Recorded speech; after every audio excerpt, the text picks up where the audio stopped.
صفحہ نمبر 208 کتاب الصوم کتاب روزہ کے بیان میں ہوا الامساک نہارن ان ادخال شیء عمدن او خطان بطنن او ما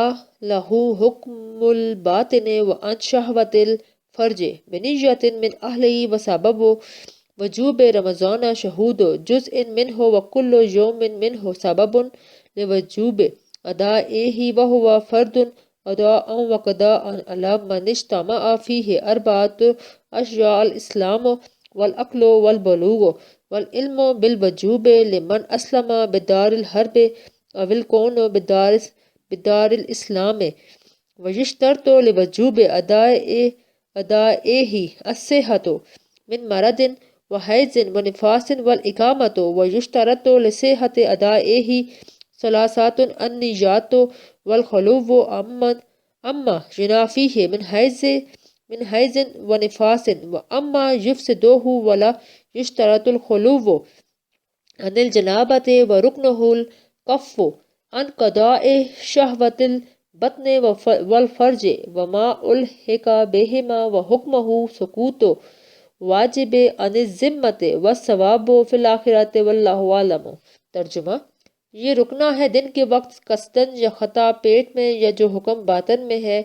میں کچھ داخل کرنے سے اور ہم بستری سے نیت کے ساتھ اس کے اہل سے روزے کی اہلیت رکھنے والے سے،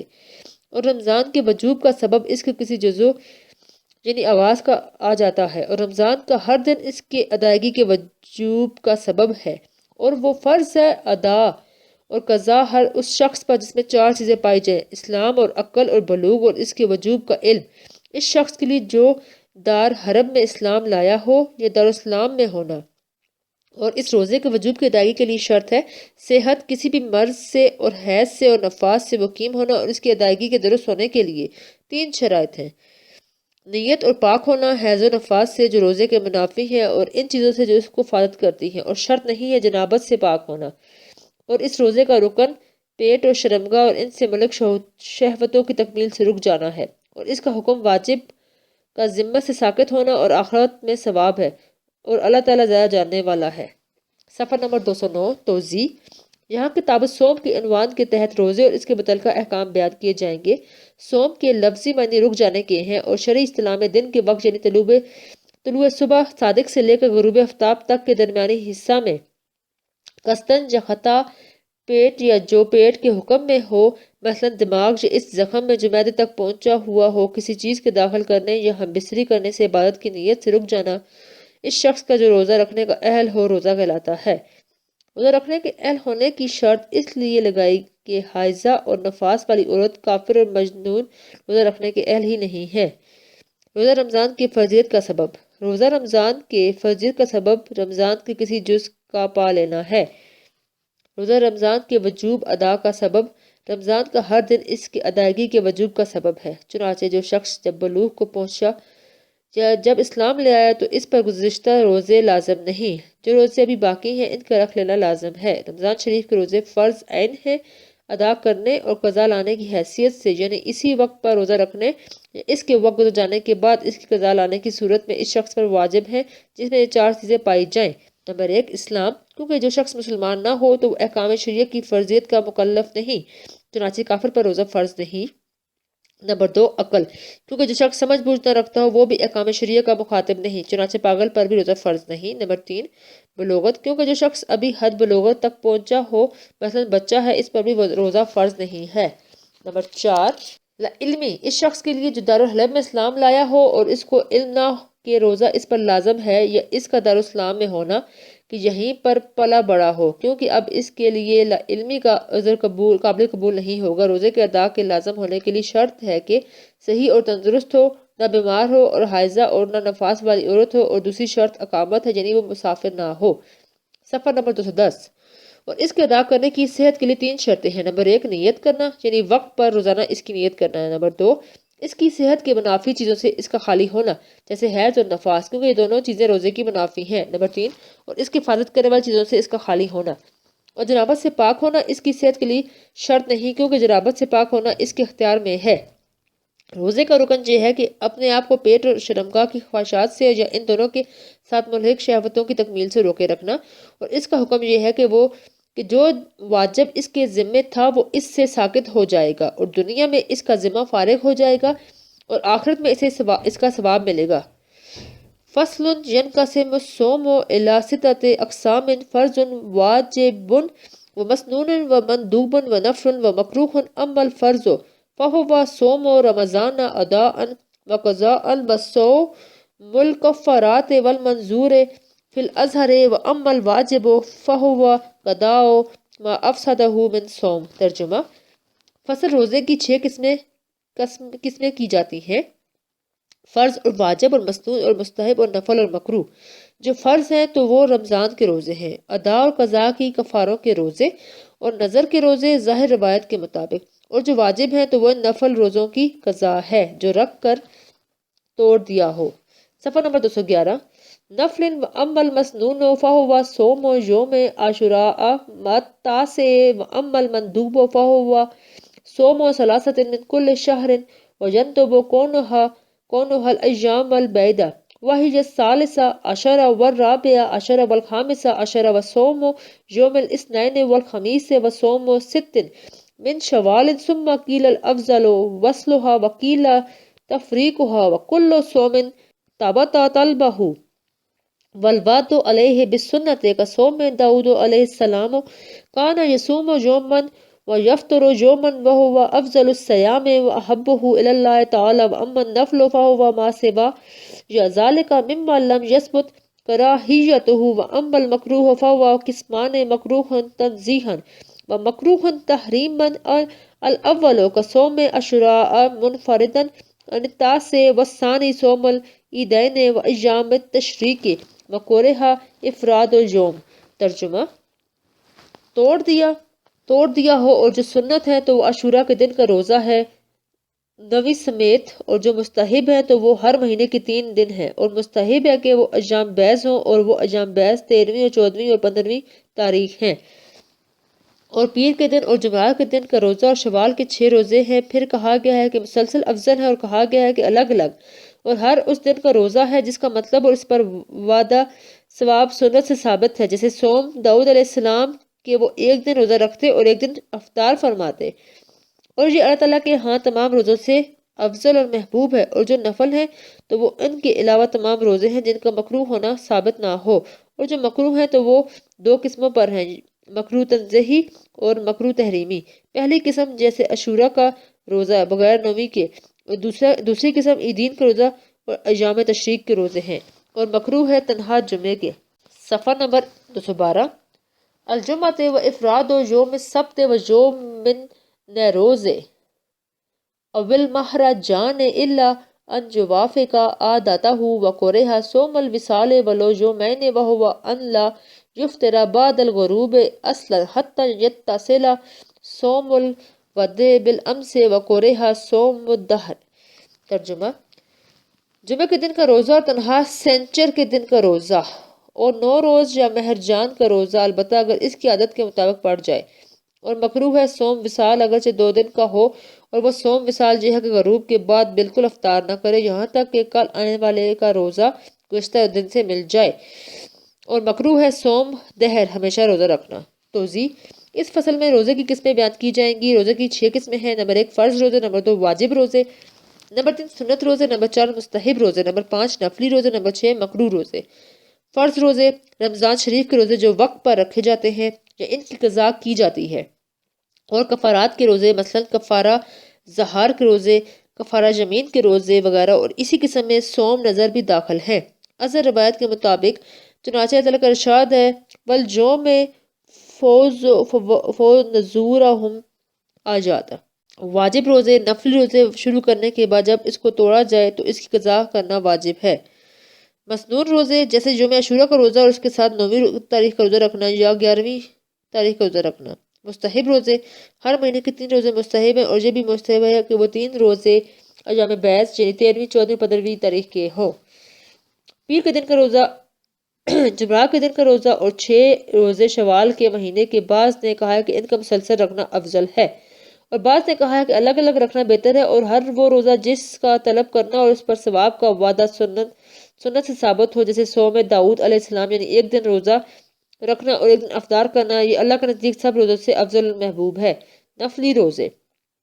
ان تمام مذکور روزوں کے علاوہ باقی وہ تمام روزے نفلی ہیں جن کی کراہت ثابت نہ ہو۔ مکروہ روزے، اس کی دو قسمیں، ایک مکروہ تنزیہی اور دوسری مکروہ تحریمی۔ پہلی قسم جیسے اکیلے عاشورہ کے دن کا روزہ رکھنا اور اس کے ساتھ 9ویں یا 11ویں تاریخ کا روزہ نہ ملانا۔ دوسری قسم جیسے عیدین کے دن نیز ایام تشریق کے روزے، تنہا جمعہ کے دن کا روزہ رکھنا، اسی طرح تنہا ہفتے کے دن کا روزہ رکھنا مکروہ ہے۔ اسی طرح 9 روز کے دن کا روزہ رکھنا، یہ روزہ موسم ربی کے ابتدا میں رکھا جاتا ہے، اس میں سورج برج حمل میں داخل ہوتا ہے۔ اسی طرح مہرجان یعنی مہرگان کے دن کا روزہ رکھنا مکروہ ہے، یہ فصل حریف کے ابتدا میں رکھا جاتا ہے جس میں سورج برج میزان میں داخل ہو جاتا ہے۔ یہ دونوں ایرانیوں کے عید کے دن ہیں۔ ہاں، اگر ان دونوں دنوں میں روزہ رکھنا پہلے سے اسی کی عادت تھی اور اتفاق سے اس روز، نوروز اور مہرگان کے دنوں کے ساتھ ان کی موافقت ہوئی تو پھر کوئی حرج نہیں، اور صوم وصال مکروہ ہے اگرچہ وہ وصال 2 دن کا ہو۔ صوم وصال یہ ہے کہ غروب آفتاب کے بعد بالکل نہ کچھ کھائے اور نہ پیے، یعنی افطار نہ کرے یہاں تک کہ کل آنے والا دن گزشتہ دن کے ساتھ مل جائے، اور ہمیشہ روزہ رکھنا مکروہ ہے، یعنی کہ درمیان میں ایک دن کا بھی وقفہ نہ کرے۔ صفحہ نمبر 214۔ فصل فی ما یشترط تبیت النیت و تعینها فیہ وما لا یشترط، اما القسم الذی لا یشترط فیہ تعین النیت ولا تبییتها فہو اداء رمضان والنذر المعین زمانہ والنفل فجزاہ بنیت من اللیل الی ما قبل نصف النہار علی الاصح ونصف النہار من طلوع الفجر الی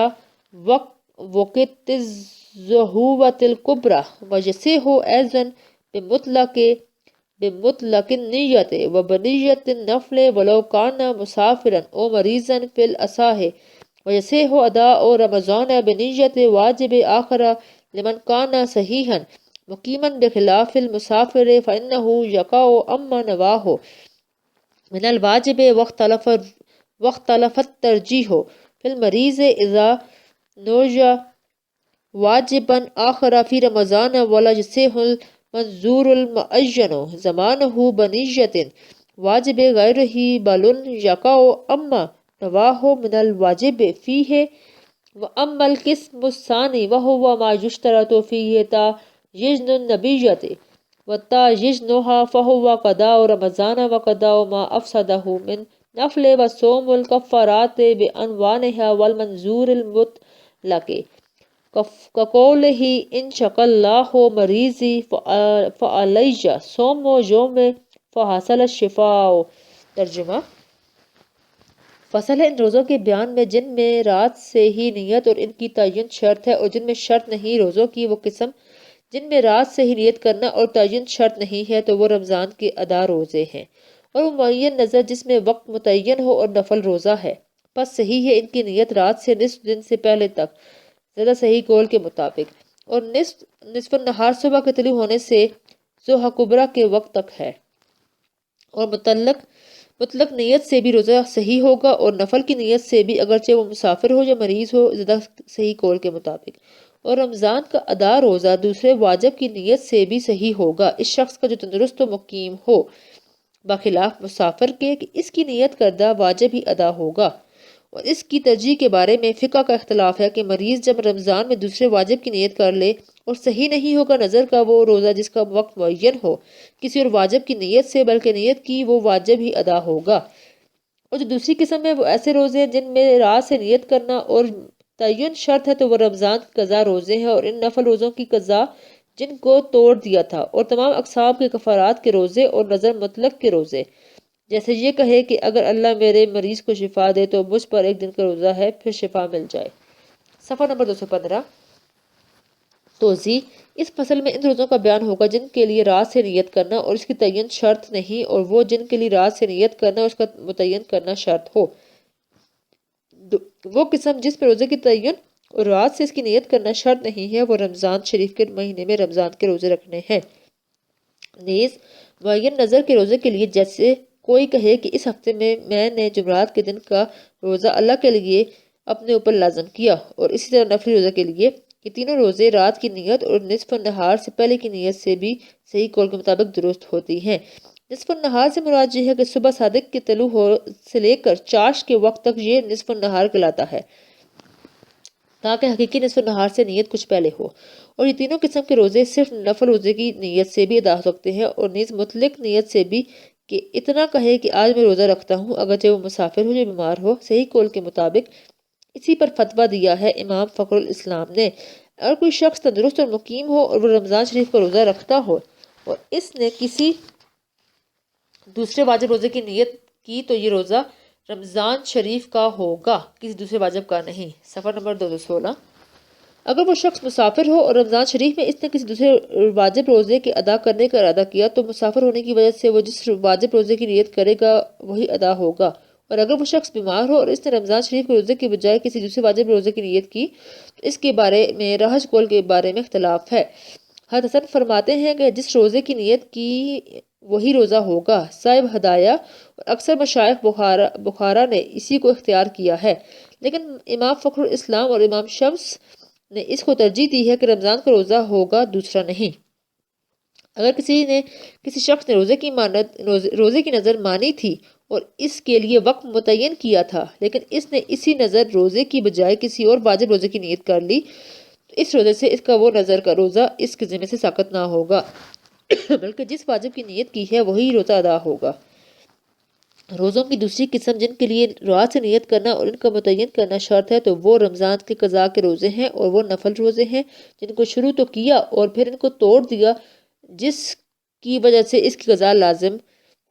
لانا لازم ہوئی۔ اور مختلف قسم کے کفارات کے روزے جیسے کفارہ یمین کے روزے یا حج تمتع اور حج قرآن کے روزے، اور مطلق نظر کے روزے جیسے کوئی کہے کہ اگر اللہ تعالیٰ نے میرے مریض کو شفا دی تو میں روزے رکھوں گا، اور پھر وہ مریض شفا یاب ہوا، تو ان سب کے لیے رات سے نیت کرنا، طلوع فجر کے قریب نیت کرنا اور ان کو متعین کرنا شرط ہے۔ صفحہ نمبر 217۔ فصل فیما یثبت بہل ہلال وفی صوم یوم شک وغیرہ۔ فصل ان چیزوں کے بارے میں جن کے ذریعے رویت حلال ثابت ہوتی ہے اور شک کے دن وغیرہ کے روزے کے بارے میں۔ یثبت رمضان برؤیت ہلال ہی او بعد شعبان لینا ان غم الہلال و یوم الشک ہوا ما یلتاسع والعشرین من شعبان وقد استوى فیہ طرف العلم والجہل بان غم الہلال وقرہ فیہ کل صوم الا صوم نفل جازم بہ بلا تردید بینہ وبین صوم آخر وان ظہر انہ من رمضان اجزاء عنہ ما صامہ وان ردد فیہ بین صیام وفطر لیکون صائما وکرہ صوم یوم او یومین من آخر شعبان لا یکرہ ما فوقہما ویامر المفتی العامۃ بالتلوم یوم الشک ثم بالافطار اذا ذہب وقت النیت۔ ترجمہ: رمضان ثابت ہوتا ہے اس کے ہلال کے دیکھنے سے یا شعبان کے 30 دن کی گنتی سے، اگر مشتبہ ہو جائے ہلال، اور شک کا دن وہ ہے جو شعبان کے 29 سے ملا ہو، یعنی 30 شعبان، اور اس میں واقف ہونا یا نہ ہونا دونوں برابر ہیں۔ بائیں طور کے ہلال مشتبہ ہو جائے اور اس میں ہر روزہ مکروہ ہے مگر وہ نفل روزہ مکروہ نہیں جس کا پختہ قصد کیا ہو بغیر کسی تردد کے اس روزے اور دوسرے روزے کے درمیان، اور اگر ظاہر ہو جائے کہ وہ رمضان میں سے ہے تو وہ روزہ رمضان کے لیے کافی ہوگا، اور اگر تردد کرے اس دن میں روزہ اور افطار میں تو روزہ دار شمار نہ ہوگا، اور مکروہ ہے 1 دن یا 2 دن کا روزہ رکھنا، شعبان کے آخر میں مکروہ نہیں ہے، ان سے زیادہ۔ صفحہ نمبر 217 جاری ہے۔ اور اگر ظاہر ہو جائے کہ وہ رمضان میں سے ہے تو وہ روزہ رمضان کے لیے ہی کافی ہوگا، اور اگر تردد کرے اس دن میں روزہ اور افطار میں تو روزہ دار شمار نہ ہوگا، اور مکروہ ہے 1 دن یا 2 دن کا روزہ رکھنا، شعبان کے آخر میں مکروہ نہیں ہے، ان سے زیادہ۔ اور مفتی عوام کے شک کے دن انتظار کا حکم کرے گا، پھر افطار کا جب نیت کرنے کا وقت نکل جائے۔ صفحہ نمبر 218۔ لم يتعين الحال ويصوم فيه المفتي والقاضي ومن كان من الخواص وهو من يتمكن من ضبط نفسه عن الترديد في النية وملاحظة كونه عن الفرض ومن رأى هلال رمضان أو الفطر وحده ورد قوله لزمه الصيام ولا يزوج له الفطر بتيقنه هلال شوال وإن أفطر في الوقتين قضى ولا كفارات عليه ولو كان فطره قبل ما رده القاضي في الصحيح وإذا كان بالسماع إلة من غيم أو غبار ونحوه قبل خبر واحد عدل أو مستور في الصحيح ولو شاهدا على شهادة واحد مثله ولو كان أنثى أو رقيقا أو محدودا في قذف تابع لرمضان ولا يشترط لفظ الشہادت ولا الدعوى وشورت لہلال۔ ترجمہ: اور کوئی حالت متعین نہ ہوا ہو اور اس دن مفتی اور قاضی روزہ رکھیں گے، اور خواص میں سے وہ لوگ جنہیں نیت میں کسی تردد کے بغیر ضبط نفس پر قدرت ہو اور اس کے فرض میں سے ہونے کا لحاظ کر سکتے ہوں، اور جس شخص نے رمضان کا یا عید الفطر کا چاند اکیلے دیکھ لیا اور اس کا قول رد کر دیا گیا، اس پر روزے لازم ہیں، اور حلال شوال کے یقین کی وجہ سے اس کو افطار جائز نہیں، اور اگر افطار کرے تو دونوں وقتوں میں قضا کرے گا اور اس پر کفارہ نہیں ہے، اگرچہ اس کا افطار قاضی کے رد کرنے سے قبل ہو، صحیح قول کے مطابق، اور اگر آسمان پر علت ہو یا بادل ہو یا غبار وغیرہ کی تو ایک عادل یا مستور حال کی خبر بھی قبول کی جائے گی۔ صحیح قول کے مطابق خواہ وہ اپنے ہی مانند ایک شخص کی گواہی پر گواہی دے، اگرچہ وہ عورت ہو یا غلام ہو یا محدود فی القذف ہو اور توبہ کر چکا ہو، یہ حکم رمضان کے لیے ہے،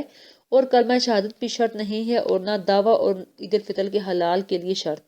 ہے۔ والفطر اذا كان بالسماع علة لفظ الشهادة من حرين او حر وحرتين بلا دعوى وإن لم يكن بالسماع علة فلا بد من جمع عظيم لرمضان والفطر والمقدار الجمع العظيم مفوضا لرجاء الإمام في الأصح وإذا تم العدد بشهادة فرد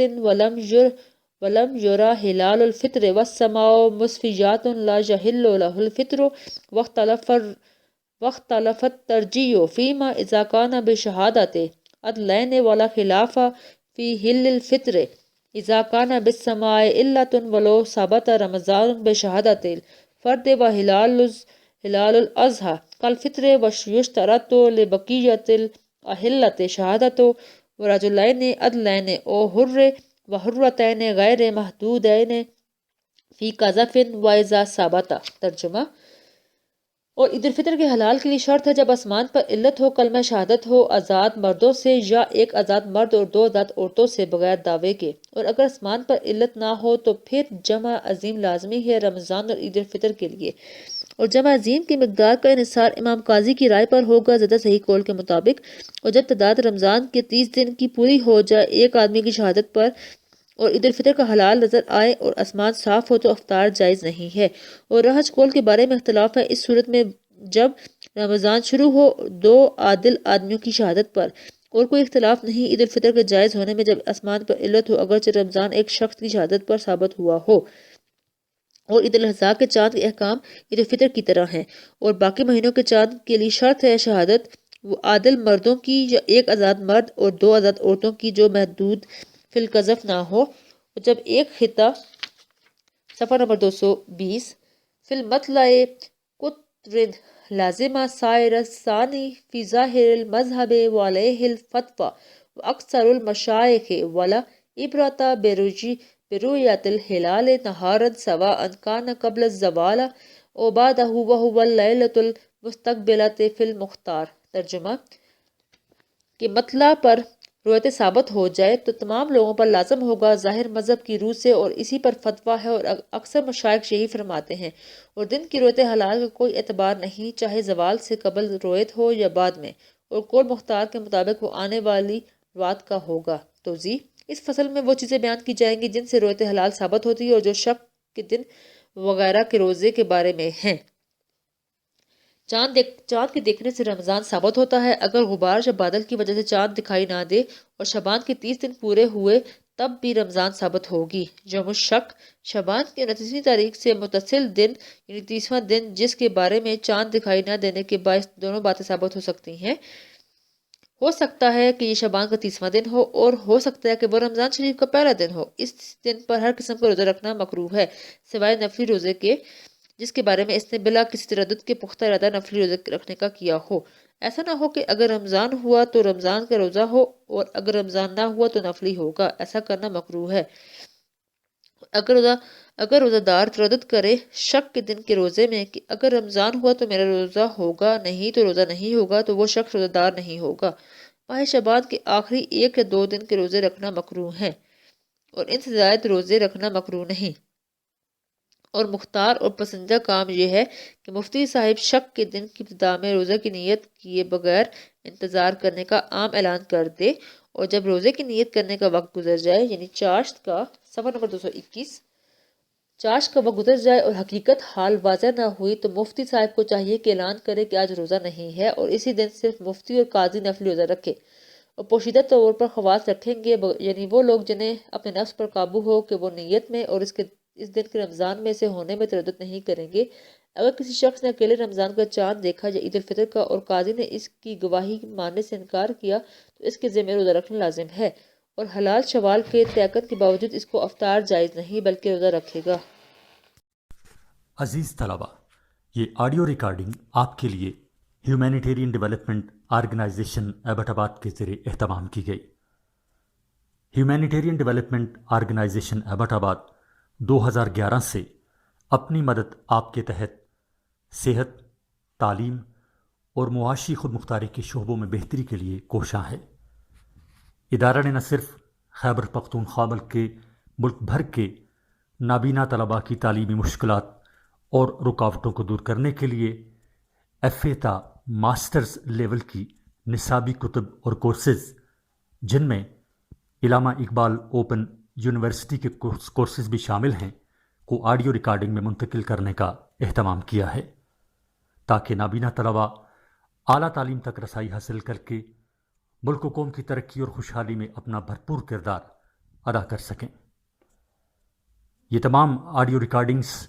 نابینا طلباء کو بالکل مفت فراہم کی جا رہی ہیں۔ نابینا طلباء کے علاوہ دیگر طلباء بھی اس تعلیمی سہولت سے استفادہ کر سکتے ہیں۔ ہیومینیٹیرین ڈیولپمنٹ آرگنائزیشن ایبٹ آباد، ای میل HDOATD@gmail.com، ویب سائٹ HDORG.net، رابطہ نمبر 03459541 یعنی 0345 9541 838۔ صفحہ نمبر 221 جاری ہے۔ اور اگر دونوں حالتوں میں اس نے افطار کیا اور روزہ نہ رکھا تو اس پر دونوں حالتوں میں روزہ کی قضا لازم ہوگی اور اس پر کفارہ نہیں ہوگا اگرچہ اس شخص نے قاضی کے اس کی شہادت نہ ماننے سے پہلے افطار کیا ہو، صحیح قول کے مطابق، کیونکہ شبہ موجود ہے۔ اور اگر آسمان صاف نہ ہو، مطلع پر بادل یا غبار وغیرہ ہو تو قاضی ایک عادل شخص کی گواہی بھی قبول کرے گا اور اگر وہ گواہ مستور الحال ہو یا ہو نہ اس کے فاسق ہونے کا پتہ چلتا ہو اور نہ عادل ہونے کا تو صحیح قول کے مطابق اس کی شہادت قبول کی جائے گی۔ رمضان کے چاند کے بارے میں ایک عادل کی گواہی کے بارے میں دوسرے ایک عادل کی گواہی قبول کی جائے گی، اگرچہ وہ عورت ہو یا غلام ہو یا اس پر حد قذف جاری کی گئی ہو لیکن بعد میں اس نے توبہ کیا ہو، اور یہی وجہ ہے کہ اس کے لیے شہادہ کے لفظ کا کہنا ضروری نہیں اور نہ پہلے سے دعویٰ کرنا، جیسا کہ باقی تمام خبروں میں اس کا ہونا ضروری نہیں ہوتا۔ عید الفطر کے چاند کے بارے میں بھی فرماتے ہیں کہ اگر آسمان پر بادل یا غبار یا قہر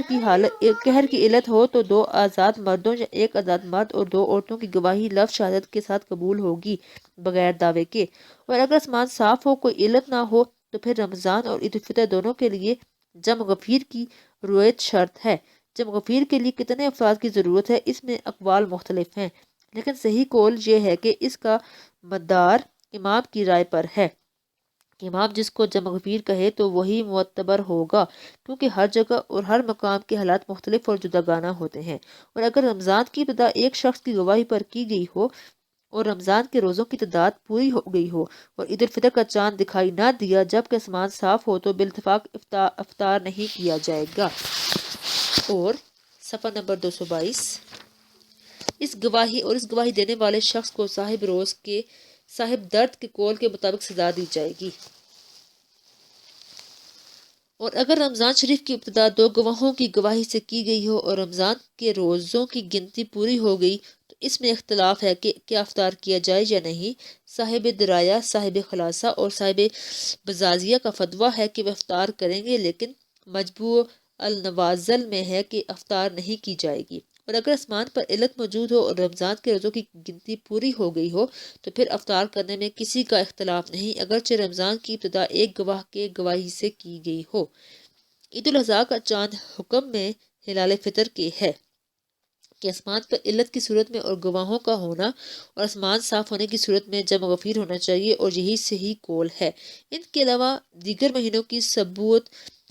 ثبوت رویت کے لیے جب آسمان پر علت ہو تو 2 آزاد مردوں 1 آزاد مرد اور 2 آزاد عورتوں کی شہادت شرط ہے، جبکہ ان پر حد قذف جاری نہ کیا گیا ہو، ورنہ پھر جمع غفیر چاہیے۔ اور جب ایک خطبے کے مطلع پر رویت حلال ثابت ہو جائے تو طاہر مذہب کی روح سے تمام لوگوں پر لازم ہوگا، اور اسی پر فتویٰ ہے۔ جن کے نزدیک اختلاف مطالعہ کا اعتبار نہیں اور جن لوگوں کے نزدیک اختلاف مطالعہ کا اعتبار ہے، تو اگر دونوں شہر نزدیک ہوں جن کے مطالعے میں فرق نہ پڑتا ہو تو پھر دوسرے شہر والوں پر بھی لازم ہے، اور اگر دونوں شہروں میں مطالعے کا اختلاف ہو تو اکثر مشائخ کے نزدیک دوسرے شہر والوں پر روزہ لازم نہیں۔ دن کے وقت چاند کے دیکھنے کا کوئی اعتبار نہیں، خواہ زوال سے پہلے دیکھا جائے یا زوال کے بعد، بہرحال اس کا شمار آنے والی رات سے ہوگا، مختار قول یہی ہے۔ صفحہ نمبر 223، باب ما لا یفسد الصوم، باب ہے ان اشیاء کے بارے میں جن سے روزہ نہیں ٹوٹتا۔ وَهُوَ 24 شَيْئًا مَا لَوْ أَكَلَ أَوْ شَرِبَ أَوْ جَامَعَ نَاسِيًا وَإِنْ كَانَ لِلنَّاسِ قُدْرَةٌ عَلَى الصَّوْمِ يُذَكِّرُهُ بِهِ مَنْ رَاهُ يَأْكُلُ وَكُرِهَ عَدَمُ تَذْكِيرِهِ وَإِنْ لَمْ يَكُنْ لَهُ قُوَّةٌ فَالْأَوْلَى عَدَمُ تَذْكِيرِهِ أَوْ أَنْزَلَ بِنَظَرٍ أَوْ فِكْرٍ وَإِنْ أَدَامُ النَّظَرَ وَالْفِكْرَ أَوِ الدَّهَنَ أَوِ اكْتَحَلَ وَلَوْ وَجَدَ طَعْمَهُ فِي حَلْقِهِ أَوِ احْتَجَمَ أَوِ اغْتَابَ أَوْ نَوَى الْفِطْرَ وَلَمْ يَفْطُرْ أَوْ دَخَلَ حَلْقَهُ دُخَانٌ بِلَا صُنْعِهِ أَوْ غُبَارٌ وَلَوْ غُبَارُ الطَّاحُونِ أَوْ ذَبَابٌ أَوْ أَثَرُ طَعْمِ الْأَدْوِيَّةِ فِيهِ وَهُوَ ذَاكِرٌ لِصَوْمِهِ أَوْ أَصْبَحَ جُنُبًا وَلَوِ اسْتَمَرَّ يَوْمًا بِالْجَنَابَةِ أَوْ صَبَّ فِي إحليله ماء أو دهنا أو هذا نهرا فدخل الماء أذنه أو حقه۔ ترجمہ، اور وہ 24 چیزیں ہیں، وہ یہ کہ کھا لے یا پی لے یا حبسی کر لے بھول کر، اور اگر بھولنے والے کو روزے کی قدرت ہے تو یاد دلائے اس کو جو اس کو کھاتے ہوئے دیکھے، اور مکروہ ہے یاد نہ دلانا اس کو، اور اگر اس کو روزہ رکھنے کی قوت میں تو پھر یاد نہ دلانا بہتر ہے۔ یا انزال ہوگا دیکھنے سے یا غور و فکر سے، خواہ مسلسل دیکھے اور فکر کرے یا تیل لگائے یا سرما لگائے، اگرچہ اس کا ذائقہ حلق میں محسوس ہو، یا پچھنے لگوائے یا غیبت کرے یا افطار کی نیت کرے اور افطار نہ کرے، یا اس کے حلق میں دھواں داخل ہو جائے بغیر اس کے عمل کے، یا غبار اگرچہ چکی کا غبار ہو، یا مکھی یا دوائی کے ذائقہ کا اثر منہ میں ہو، یا اسے روزہ یاد ہو، یا صبح کو بیدار ہوا بحالت جنابت اگرچہ پورا دن جنابت میں گزر جائے، یا اپنے اعلیٰ تناسل میں پانی ٹپکا لے، یا تیل یا غوطہ لگایا کسی نہر میں تو اس کے کان میں پانی داخل ہوا یا کھجائے۔ صفحہ نمبر 224، اذنه بعود فخرج عليه درن ثم ادخله مرارا الى اذنه او دخل انفه بخات فاستنشقه عمدا او ابطله وينبغي القاء النخامة حتى لا يفسد صومه على قول الامام الشافعي رحمه الله وزراعة الكاجو وعاد بغیر صنعه ولو ملافه في الصحيح او ستقاء اقل من ملافيه علسيه ولو عاده في الصحيح واقل ما بين اسنانه وكان دون الهمسات وما دعا مثل سمسمات من خارج فمه حتى تلاشت ولم يوجد لها طعما في حلقه۔ ترجمہ: جب کھجائے اپنے کان کو کسی لکڑی سے تو اس پر میل نکل آئے، پھر اس کو بار بار کان میں پہنچائے یا ناک میں ریزش آئے تو اس کو قصداً اوپر چڑھائے یا نگل لے، اور موضوع ہے ریزش کو باہر پھینکنا تاکہ اس کا روزہ فاسد نہ ہو۔ امام شافعی رحمۃ اللہ کے قول کے مطابق اس کو کیا آ جائے اور وہ لوٹ جائے بغیر اس کے عمل کے، اگرچہ منہ بھر کر ہو، صحیح قول کے مطابق قصداً کیا بھرے منہ سے کم، صحیح قول کے مطابق اگرچہ اس کو لوٹا دے، صحیح قول کے مطابق کھا لیا دانتوں کے درمیان چیز اور چنے سے کم ہو، چبا لے تل کی طرح کوئی چیز منہ کے باہر سے حتیٰ کہ وہ رل جائے اور حلق میں اس کا ذائقہ نہ پائے۔ توضیح: اس باب میں ان چیزوں کا ذکر ہوگا جن سے روزہ فاسد نہیں ہوتا۔ وہ چیزیں جن سے روزہ فاسد نہیں ہوتا وہ عام طور پر 24 ہیں۔ نمبر 1، اگر روزہ دار نے بھول کر کچھ کھا لیا۔ نمبر 2، جب بھول کر اس نے کچھ پیا۔ نمبر 3، جب بھول کر اس نے بیوی سے ہمسری کی، اگر مجامت کے وقت اسے یاد آیا تو فوراً الگ ہوگا، اور اگر یاد آنے کے بعد اس نے الگ ہونے میں دیر لگا دی تو اس کا روزہ فاسد ہوگا۔ اگر بھولنے والے کو روزہ رکھنے پر قدرت ہو، مثلا جوان ہو، تو دیکھنے والا اسے یاد دلائے گا کہ تو روزہ دار ہے اور اس کو یاد نہ دلانا مکروہ ہے، اور اگر وہ روزہ دار کمزور ہو، طاقت نہ رکھتا ہو، تو دیکھنے والے کا اسے یاد نہ دلانا بہتر ہے۔ صفحہ نمبر 225۔ نمبر 4،